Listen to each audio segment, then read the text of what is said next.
Hey y'all, so we're here at Harris and I wanted to do the REI devotion inside of the actual house. This is one of the projects we're working on. Kind of what we've got going in our lives is we've been working on a bunch of big projects that we've had for probably the last 6 months. And it's taken a little bit of time to get them all wrapped up. And it's really easy when you have a lot of stuff out and a lot of money out to have anxiety creep into your soul. So right now we have 3 projects going on in Alabama. We have 4 projects going on in Georgia. We've been doing some renovations down at the Airbnb. And then we have a project here in Oregon. We're closing on another project here in Oregon. We have a 5-plex that we're trying to close on in Georgia. We have a couple single families we're trying to close in Georgia.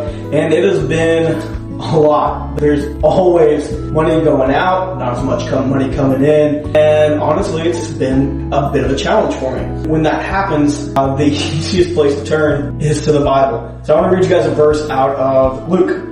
So in Luke 12, and I have been reading this chapter every night for the past every day morning. I've spent a lot of time in this chapter because there's a lot of really good stuff in here. There's the parable of the rich fool. It talks about the ravens and the lilies and how God takes care of them. So we know that God's going to take care of us. And there's a lot of peace that I have found in this specific chapter. So with all of this going on, I tend to find myself feeling anxiety about how am I going to make ends meet? I mean, if you look long term, I know this is going to work out. I know that what I'm doing is for the Lord. I'm providing affordable housing, but it doesn't make it easy. So I have that kingdom mindset. I know that I'm pushing forward to build His kingdom, to take care of His people. The bills still have to get paid. And I often have to come back to the Word to remember that it's His will and His bill.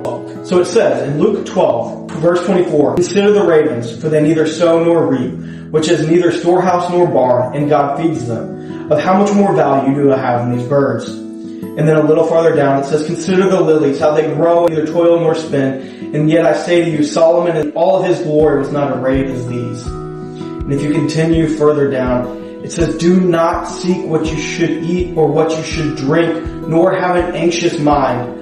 For all those things the nation of the world seeks after, and your Father knows that you need these things." And this is it. "But seek the kingdom of God, and all of these things will be added." Verse 31. "But seek the kingdom of God, and all of these things will be added." That's how we get through. That's how we manage all of these projects.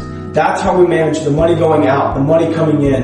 And sometimes there's not enough money coming in to cover what's going out. And we have to turn to this to ensure that we are centering ourselves in the things that matter and having faith.